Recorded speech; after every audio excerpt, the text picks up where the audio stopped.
Hello every one, it's me Chandru. And ഇന്നത്തെ വീഡിയോയിൽ നമ്മൾ ഡിസ്കസ് ചെയ്യാൻ പോകുന്ന കേട്ടറ്റ് 2026 എക്സാമിന് മുമ്പ് ശ്രദ്ധിക്കേണ്ട കുറച്ച് കാര്യങ്ങളാണ്. അപ്പം നാളെ കേട്ടറ്റ് 3 ആൻഡ് കേട്ടറ്റ് 4ൻ്റെ എക്സാം ഉണ്ട്. 1, 2 കാറ്റഗറി ഓൾറെഡി കഴിഞ്ഞതാണ്. അപ്പോൾ നാളത്തെ എക്സാമിന് മുമ്പ് ശ്രദ്ധിക്കേണ്ട കുറച്ച് കാര്യങ്ങളോടുകൂടി നമ്മൾ ഈ ഒരു കേട്ടറ്റ് പ്രിപ്പറേഷൻ ഇവിടെ വൈൻഡപ്പ് ചെയ്യുവാണ്. ഓക്കെ, അപ്പം നമ്മൾ മെയിൻലി നോക്കുവാണെങ്കിൽ നമ്മൾ കുറേ PYQസും ടോപ്പിക് വൈസ് ക്ലാസ്സും ഒക്കെ നോക്കി ഈ പ്രാവശ്യം. അതുപോലെ തന്നെ എന്താണ് കുറേ ടോപ്പിക് വൈസ് ക്ലാസ് നമ്മുടെ പ്ലേലിസ്റ്റിനകത്തുണ്ട്, നേരത്തെ ചെയ്ത വീഡിയോസ് ഉണ്ട്. അപ്പോൾ നിങ്ങൾക്ക് അതൊക്കെ നോക്കി പ്രിപ്പയർ ചെയ്യാമായിരുന്നു. ഓക്കെ, അപ്പോൾ ഇത് കൂടാതെ നമുക്കറിയാം യൂട്യൂബിലാണെങ്കിലും മറ്റ് ചാനലുകളൊക്കെ ഇഷ്ടം പോലെ ഉള്ളതുകൊണ്ട് തന്നെ കേട്ടറ്റിൻ്റെ ഹിന്ദിയുടെ ഒക്കെ നോക്കുവാണെങ്കിൽ കുറേ വീഡിയോസ് നിങ്ങൾക്ക് അങ്ങനെ തന്നെ കിട്ടും. അതുകൊണ്ട് നല്ലൊരു പ്രിപ്പറേഷൻ ഇതെല്ലാം കൂടി നോക്കുവാണെങ്കിൽ നല്ല രീതിയിൽ പ്രിപ്പയർ ചെയ്യാനായിട്ട് പറ്റും. ഓക്കെ, ഒരു സെക്കൻഡ്.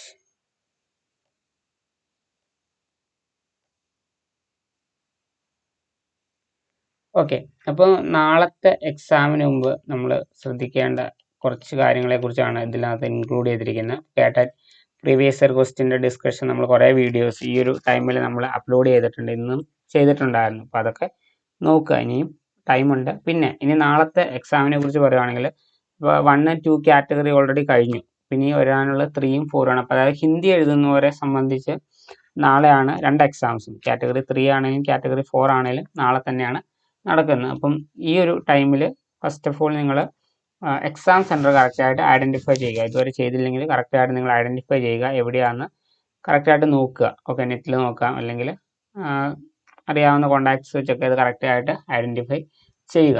ഓക്കെ, രണ്ടാമത്തെ കാര്യം എന്ന് വെച്ച് കഴിഞ്ഞാൽ നാളെ പോകുമ്പോൾ ഒരു ID പ്രൂഫ് കയ്യിലുണ്ടായിരിക്കണം. അതായത് നമ്മൾ കേട്ടറ്റ് അപ്ലൈ ചെയ്ത സമയത്ത് ഏതാണോ കൊടുത്തത്, നോർമലി കൂടുതൽ പേര് ആധാർ കാർഡ് ആയിരിക്കും കൊടുത്തത്. അപ്പോൾ അതാണെങ്കിൽ ആധാർ കാർഡിൻ്റെ ഒറിജിനൽ കയ്യിലെടുക്കുക.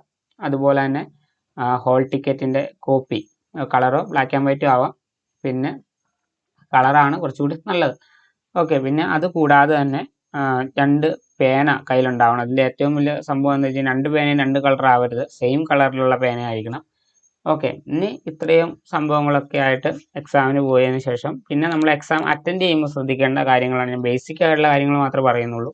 എക്സാം അറ്റൻഡ് ചെയ്യുമ്പോഴാണെങ്കിൽ നമുക്ക് 3 ബുക്ക്ലെറ്റുകൾ നമുക്ക് കിട്ടും. ഓക്കെ, ഇതിൻ്റെ രണ്ടിൻ്റെയും സെറ്റ് എന്ന് പറയുന്ന ഒന്നാണെന്ന് കൺഫേം ചെയ്യുക. അതിനകത്ത് സെറ്റ് എന്ന് പറഞ്ഞ് കറക്റ്റായിട്ട് ക്വസ്റ്റ്യൻ പേപ്പർ നിങ്ങൾ മോഡൽ നോക്കിയിട്ടുണ്ടെങ്കിൽ അറിയാം, അതിൽ കൊടുത്തിട്ടുണ്ടാവും. അപ്പോൾ അത് കറക്റ്റായിട്ട് ഐഡൻറ്റിഫൈ ചെയ്യാനായിട്ട് ശ്രമിക്കുക. മീൻസ് മിസ്റ്റേക്ക് വരാതെ നോക്കുക. ഇപ്പോൾ നമ്മൾ ഇതിപ്പോൾ ഒരു ക്വസ്റ്റ്യൻ പേപ്പറാണ്. ഓക്കെ, നേരത്തെ ഒരു ക്വസ്റ്റ്യൻ പേപ്പറാണ്. അപ്പോൾ ഇതിൻ്റെ ഏറ്റവും ടോപ്പിലായിട്ട്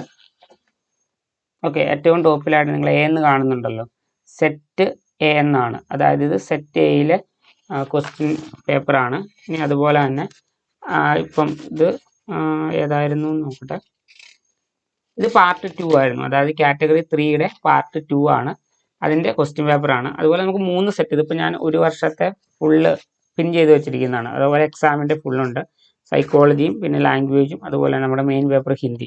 ഇത് 3ഉം സെറ്റ് Aയിൽ തന്നെയാണ് കൺഫേം ആക്കിക്കോണം. അങ്ങനെ നിങ്ങൾക്ക് കിട്ടുള്ളൂ, പക്ഷേ മിസ്റ്റേക്ക് വരാതിരിക്കാൻ നോക്കുക. പിന്നെ അടുത്ത എന്ന് പറയുന്നത് നമ്മളുടെ രജിസ്റ്റർ നമ്പർ ഒക്കെ എഴുതുമ്പോഴും മിസ്റ്റേക്കുകൾ വരുത്തരുത്. രജിസ്റ്റർ നമ്പർ, പേര്, ഇതിലൊന്നും മിസ്റ്റേക്കുകൾ വരുത്താതിരിക്കുക. ഓക്കെ, ഇത് കറക്റ്റായിട്ട് തന്നെ എഴുതുകയും അതുപോലെ തന്നെ ബബിൾ ചെയ്യുകയും ചെയ്യുക. പിന്നെ ഉള്ളത് നമ്മൾ ലാംഗ്വേജ്, അതായത് നമുക്കിപ്പം കാറ്റഗറി 3 ആണെങ്കിൽ കാറ്റഗറി 4 ആണെങ്കിലും നമുക്ക് അതിനകത്ത് ഫസ്റ്റ് സൈക്കോളജി ക്വസ്റ്റ്യൻസ് അറ്റൻഡ് ചെയ്തതിന് ശേഷം നമ്മുടെ ലാംഗ്വേജ് 1 ആണ് സെലക്ട് ചെയ്യേണ്ടത്. അപ്പോൾ ലാംഗ്വേജ് 1ൽ നമ്മൾ നോക്കുമ്പോൾ എന്താണ്, ഏതാണ് ഇംഗ്ലീഷ് ഓർ മലയാളം, അത് കറക്റ്റായിട്ട് ബബിൾ ചെയ്തതിന് ശേഷം മാത്രം ക്വസ്റ്റ്യൻസ് അറ്റൻഡ് ചെയ്യുക. ഓക്കെ, ഇംഗ്ലീഷ് ആണെങ്കിൽ ഇംഗ്ലീഷ് ക്വസ്റ്റ്യൻസ്. ഇനി നിങ്ങൾ എക്സാം മീൻസ് അപ്ലൈ ചെയ്ത സമയത്ത് ഏതാണ് കൊടുത്തതെന്ന് മറന്നു പോയാലൊക്കെ നിങ്ങളുടെ ഹോൾ ടിക്കറ്റിൽ ഇപ്പോഴും ഉണ്ടത്. ഓക്കെ, ആ ഹോൾ ടിക്കറ്റിൽ ഏതാണോ ഉള്ളത് അത് തന്നെ വേണം അറ്റൻഡ് ചെയ്യാനായിട്ട്. ഇനി അടുത്തതായിട്ട് പറയാനുള്ളത് അത് പാർട്ട് 2 ആണ്. ഇനി പാർട്ട് 3യിലേക്ക് വരുവാണെങ്കിൽ നമ്മുടെ മെയിൻ പേപ്പർ, അത് അറ്റൻഡ് ചെയ്യുന്നതിന് മുമ്പ് അത് ഏതാണ് മെയിൻ പേപ്പർ അത് ലെഫ്റ്റ് സൈഡിൽ OMR ഷീറ്റിനകത്ത് ബബിൾ ചെയ്ത് വേണം. ഇപ്പോൾ നമ്മൾ ഹിന്ദി ആയതുകൊണ്ട് ഹിന്ദി ബബിൾ ചെയ്യുക, എന്നിട്ട് അതിനകത്തുള്ള ക്വസ്റ്റ്യൻസ് അറ്റൻഡ് ചെയ്യുക. അത് കാരണം സബ്ജക്റ്റ് സെലക്ട് ചെയ്യാതെ നിങ്ങൾ ക്വസ്റ്റ്യൻസ് അറ്റൻഡ് ചെയ്ത് ഫുൾ മാർക്ക് ഉണ്ടെങ്കിൽ അത് ഇൻവാലിഡ് ആയി പോകത്തേ ഉള്ളൂ.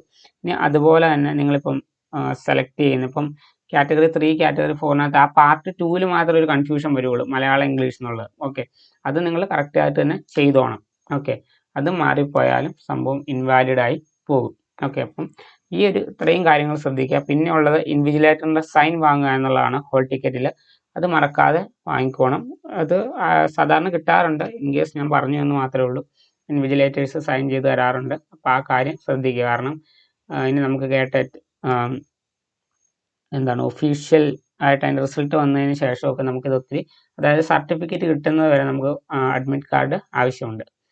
ഓക്കെ, അപ്പോൾ അത്രയും കാര്യങ്ങളാണ് ഏറ്റവും ബേസിക് ആയിട്ട് പറയാനുള്ളത്. പിന്നെ ഓൾമോസ്റ്റ് നിങ്ങളെല്ലാം പ്രിപ്പയർ ചെയ്ത് കാണും. അപ്പോൾ നാളെ കുറച്ച് കൂളായിട്ട് പോയിട്ട് എക്സാം എഴുതുക. കാരണം ചെറിയ ചെറിയ വെപ്രാളം കാരണം മിസ്റ്റേക്കുകളൊക്കെ വരാം. ഓക്കെ, അപ്പോൾ അതൊക്കെ അവോയ്ഡ് ചെയ്യാനായിട്ട് ഇന്നത്തോടെ ഏകദേശം പ്രിപ്പറേഷനൊക്കെ കംപ്ലീറ്റ് ചെയ്തിട്ട് നാളെ ഫ്രഷ് ആയിട്ട് പോയി എക്സാം അറ്റൻഡ് ചെയ്യുക. ഓക്കെ, അതുപോലെ തന്നെ OMR ഷീറ്റ് നമുക്കറിയാവുന്നത് ഒരു പ്രാവശ്യം നമുക്ക് കിട്ടുകയുള്ളൂ. അപ്പോൾ അതിൽ മിസ്റ്റേക്കുകളൊന്നും വരുത്താതെ ഫില്ല് ചെയ്യാനായിട്ട് ശ്രദ്ധിക്കുക.